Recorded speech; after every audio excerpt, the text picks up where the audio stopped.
Olá, gente. Estamos reunidas para dar seguimento, né, ao estudo do livro Os Prazeres da Alma e dessa vez inaugurando um novo tema que fala sobre a segurança. Vamos começar?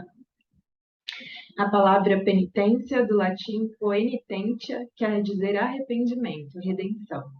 Dela provém outro termo, penitenciária, originário dos tribunais romanos, onde se concediam ou não as absoluções. Por estranho que pareça, penitenciária não tem hoje a mesma significação etimológica que se esperaria, ou seja, lugar onde se redime a falta cometida.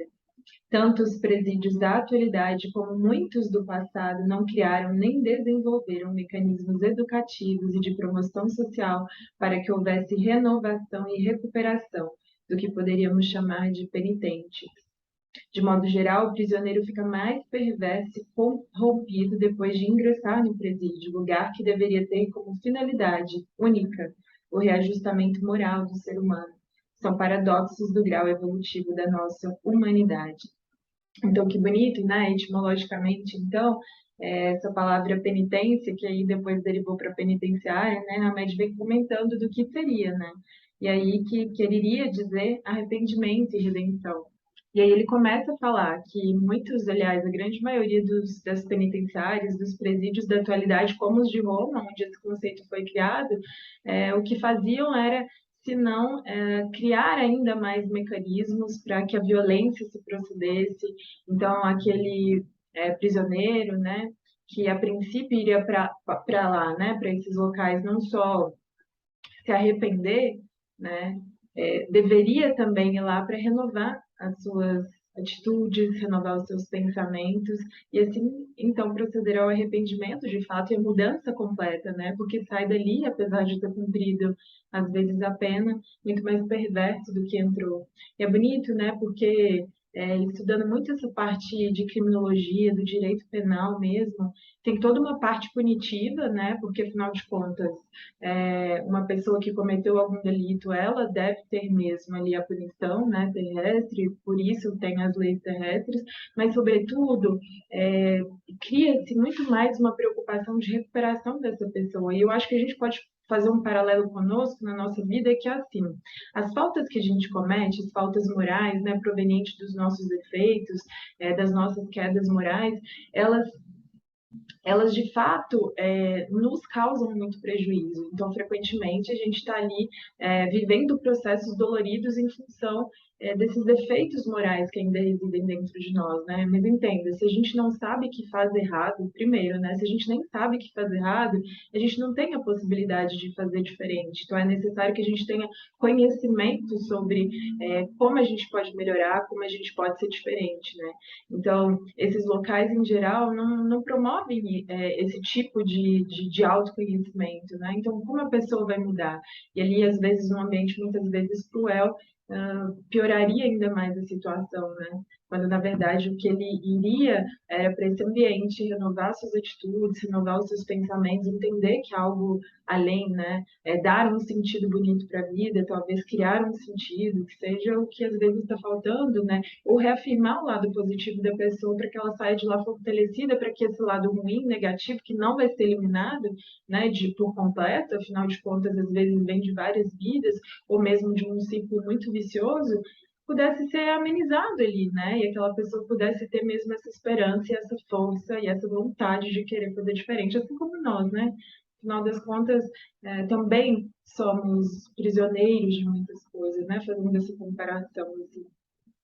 Reflexionando sobre essas questões, talvez possamos redirecionar os conceitos que envolvem celas e penitenciárias para outros níveis de compreensão e reestruturá-los em novos pontos de vista.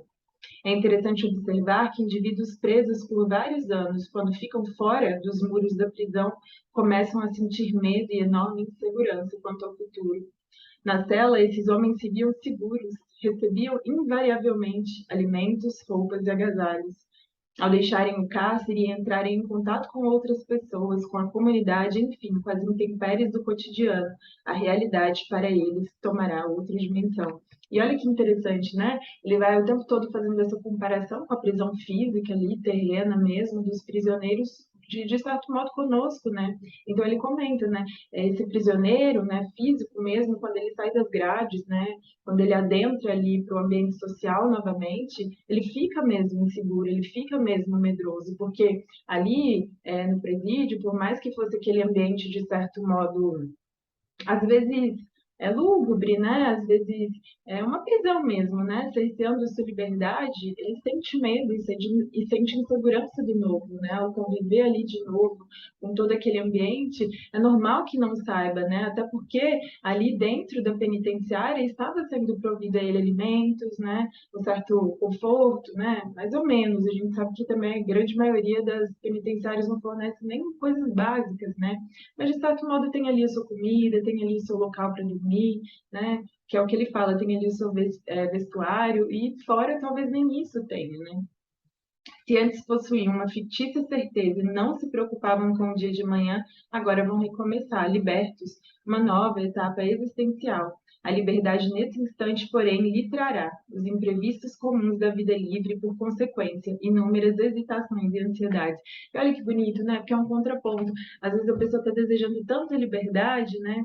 Que quando consegue, não sabe muito o que fazer com isso também, né? Porque vem toda essa gama do pretérito trazendo à tona de novo, né? Tudo que ele é, agora ele vai ter que se reinserir na sociedade, vai ter que dar um rumo para a vida, vai ter que prover as suas necessidades, né? Isso tudo gera medo, gera insegurança.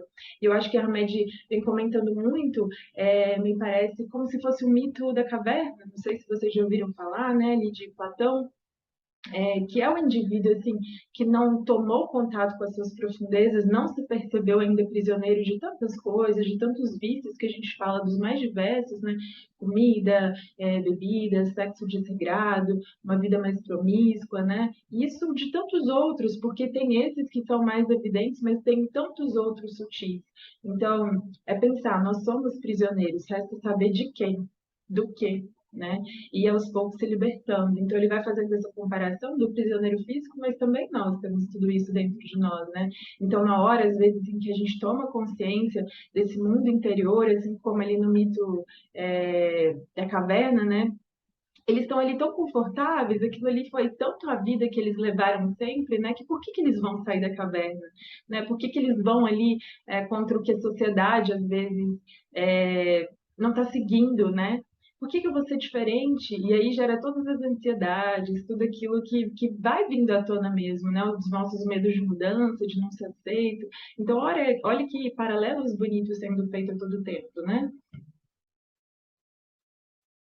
Fora da prisão, tem de trabalhar para suprir as necessidades básicas. Surge então o receio de não conseguirem saciar a fome, de não possuírem um teto, pois doravante precisam usar o senso interior e guiar-se por si mesmos. Necessitam prover o próprio sustento, que nessa conjuntura gerará temores e desconforto.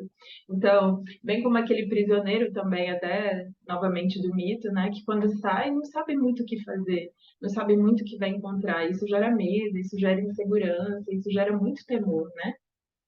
Intimamente também somos assim. Agora ele sai dessa comparação do prisioneiro físico para nós, né? Voltados ali para o nosso interior, fazendo um paralelo com o mito da caverna, por que não, né? Intimamente também somos assim. Presos durante ano na cela do ego, vivendo em um cubículo supostamente seguro, sentimos muita estabilidade e bem-estar. Então, por incrível que pareça, por que a gente não sai dos nossos vícios? Por que a gente não sai desse ego, né, muito bem ali alimentado? Porque isso gera segurança, né? Isso gera um bem-estar. Até porque vivemos há tanto tempo e há tantas vidas, por que não dessa mesma forma, que é doído sair, né? É doído sair da casca, é doído sair da caverna, é doído sair das nossas prisões interiores mesmo, né? Porque, afinal de contas, às vezes a gente está tão identificado com isso que a gente pensa assim, não, eu sou tudo isso, e a gente não é, né? Ou seja, é possível que a gente mude muita coisa, mas às vezes por estar tão arraigado aquele vício, aquele hábito ruim, que a gente acredita que a gente é aquilo, né? E é como se, ao perder aquilo, abrir mão daquilo por algo melhor, é como se, de fato, a gente sentisse que estivesse perdendo quase a vida, né? Porque vem à tona não só essas emoções, né, de não saber o que fazer, de não saber o que vai acontecer, de medo, né, daquela sensação de e agora? Será que eu não vou ser reconhecido? Será que eu não vou ser aceito? Como é que vai ser esse processo, né?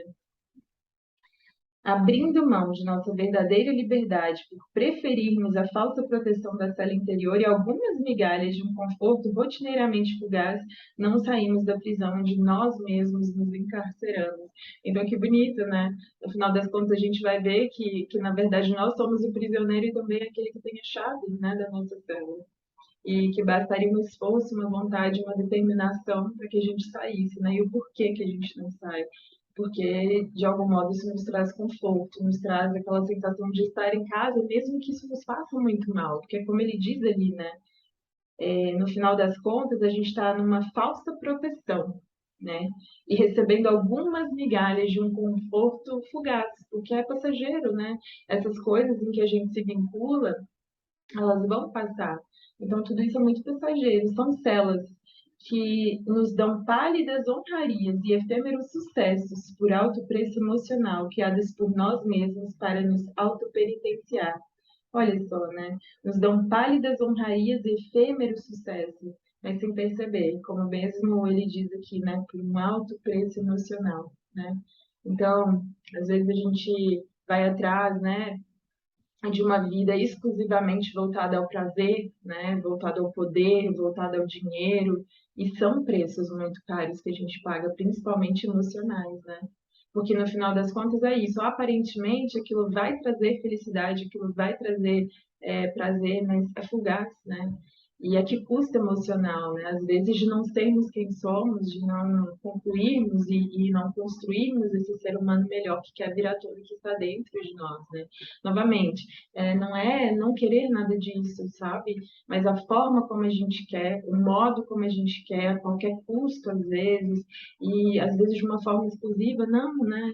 É conciliar o material com aquele imaterial, com aquele transcendente que todos nós temos e que viemos aqui desenvolver, apesar de estarmos no mundo material e termos de usufruir de tudo isso, né? Muitas pessoas acabam no inferno íntimo por não se libertarem do apego, da culpa, do orgulho e da mágoa. Aí olha só que bonito, criamos telas que nos isolam os sentimentos, que disputam os cumes sociais, que mendigam afetos, que disfarçam o perfeccionismo, celas que sustentam o fanatismo religioso, que confinam os bens alheios, que ambicionam o poder público, celas que estimulam a luxúria.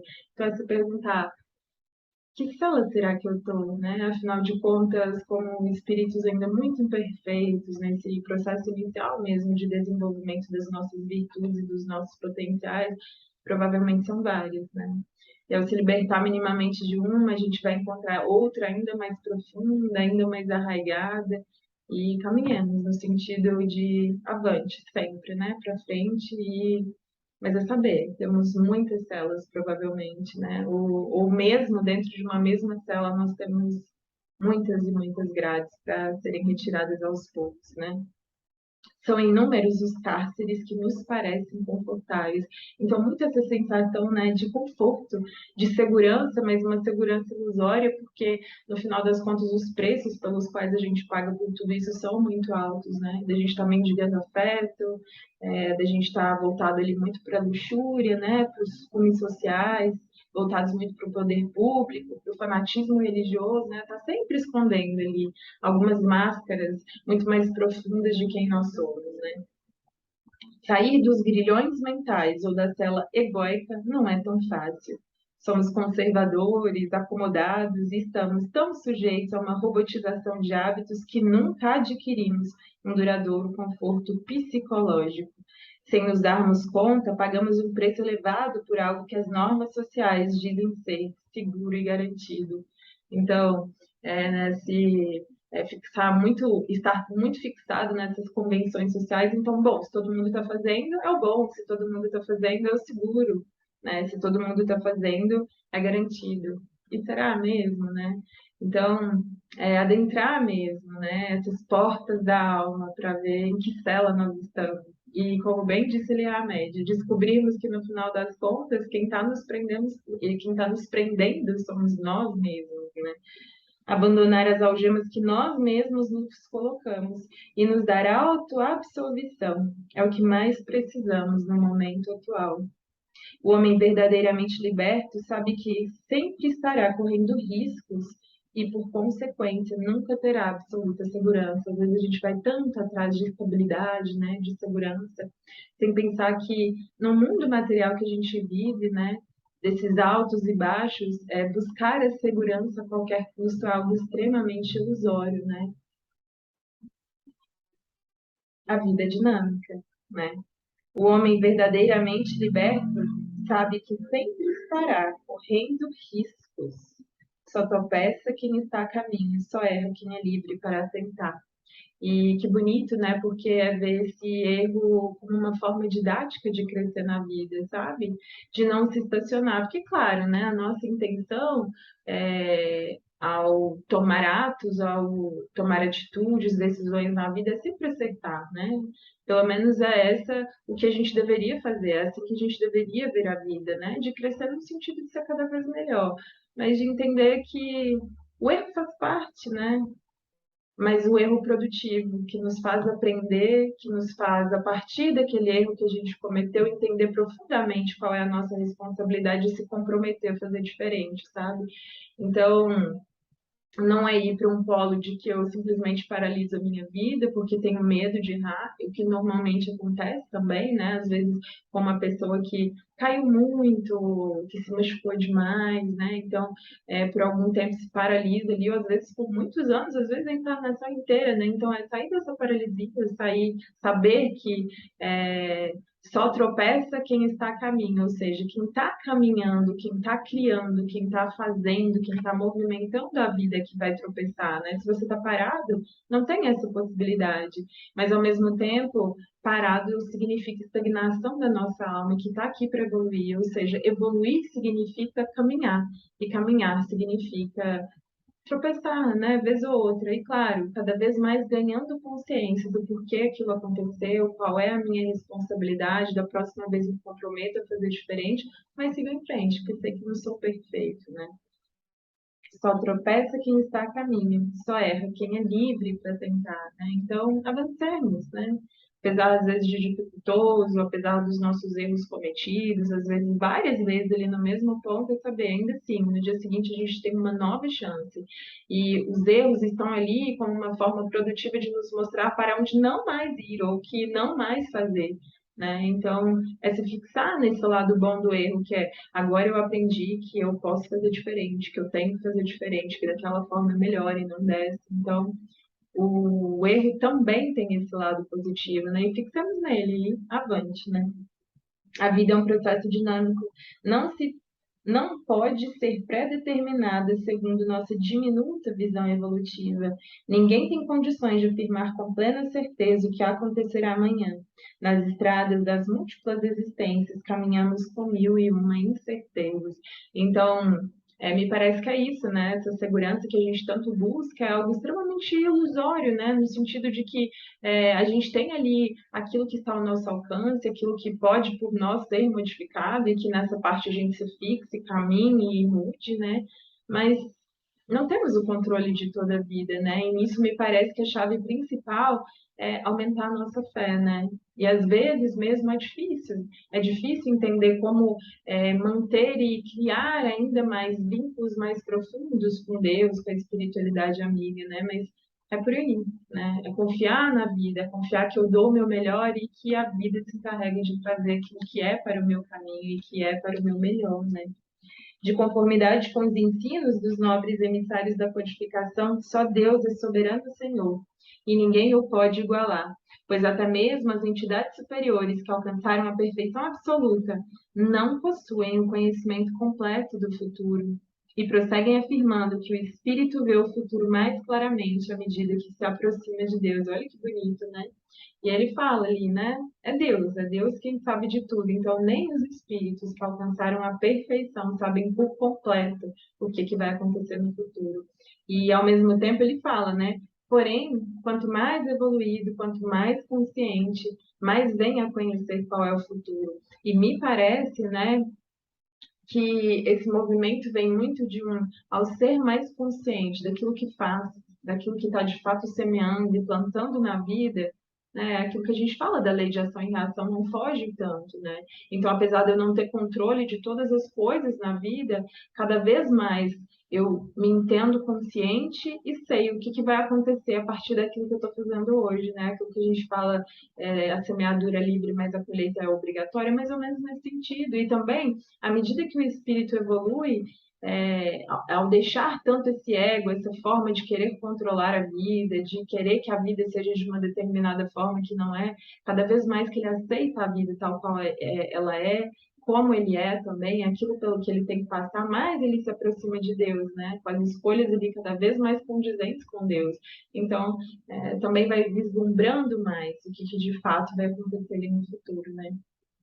Podemos até entender o porquê de alguns dizeres que a liberdade vem acompanhada de certa dose de insegurança, e é verdade, né? Porque nessa liberdade que a gente fala, por incrível que pareça, um ser cada vez mais liberto, ele sente ali um cadinho de insegurança, né? De não saber o que, que vai acontecer, do que o espera ali na frente, de quais são as mudanças que vão se dar, né? E tá tudo certo. É entender que também faz parte da vida, né? De início, quando começamos a viver fora das quatro paredes do ego, fora das grades da falsa estabilidade, podemos sentir vacilações, incertezas e até muito medo. E é normal mesmo, né? Ter um processo de mudança muito grande, iniciar ali os primeiros passos e de repente paralisar, né? Com aquele medo de agora, eu não sei o que vai acontecer, eu não sei o que que a vida vai se transformar, no que a vida vai me trazer.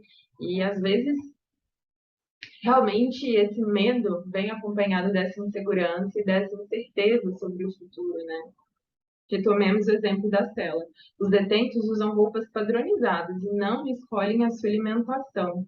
Escolher suas vestimentas e optar por determinadas comidas são vantagens primordiais de quem conquistou a liberdade. Então, olha de novo o paralelo, né? Dos prisioneiros físicos mesmo. Então,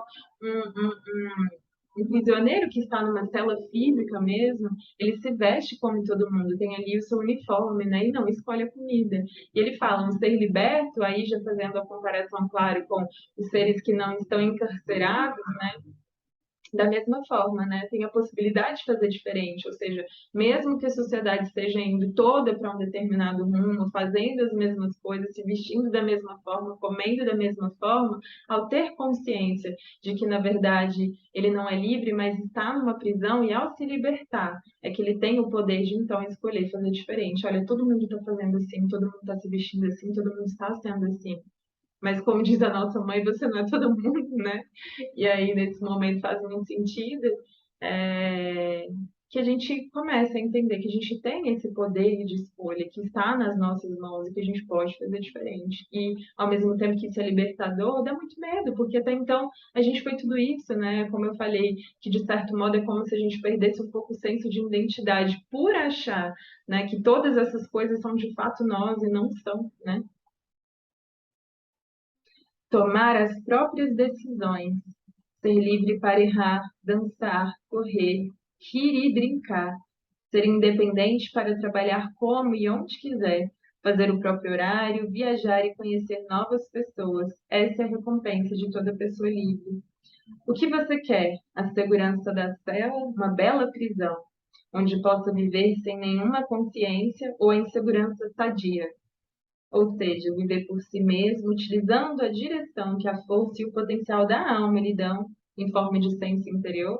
Então, façamos essa pergunta a nós, né? Que bonito, o que que a gente quer, né? Essa bela prisão, onde a gente vive sem nenhuma consciência, em que faz o que todo mundo faz, em que é o que todo mundo é, em que se come a mesma coisa, se veste a mesma coisa, todo mundo toma as mesmas decisões. É isso que a gente quer, essa bela prisão, né? Que nos traz essa segurança, ou essa insegurança que ele diz aqui, muito bonito, né? Sadia, em que você vive por si mesmo, em que baseado ali no seu senso interior, né, no seu discernimento, ou seja, dentre as várias possibilidades que existem na vida, eu olho para todas elas e escolho a melhor segundo os meus princípios, os meus valores, aquilo que vai agregar a minha alma imortal, como é, né? Então, façamos essa pergunta, que é extremamente desafiadora, né? Quais são as celas nas quais eu estou, né? E me parece que muitos de nós acreditamos estarmos livres e não, né? Tá ali só no processo inicial, talvez, né? Às vezes nem isso, mas às vezes no processo inicial, de começar a entender quais são as grades, né? Então, é observar todas essas coisas, é nos questionar mesmo. E que bonito, né? Ter a possibilidade de ter conhecimento de tudo isso, de certo modo, como a gente sempre diz, né?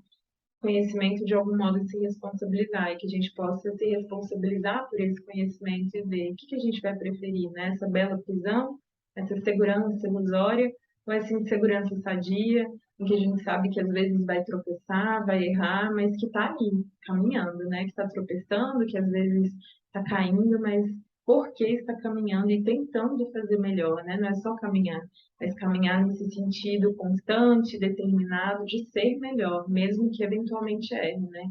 Então não é caminhar de qualquer jeito, é sempre avante, para frente, querendo, né? E fazendo o possível aquilo que está ali à sua disposição para ser melhor.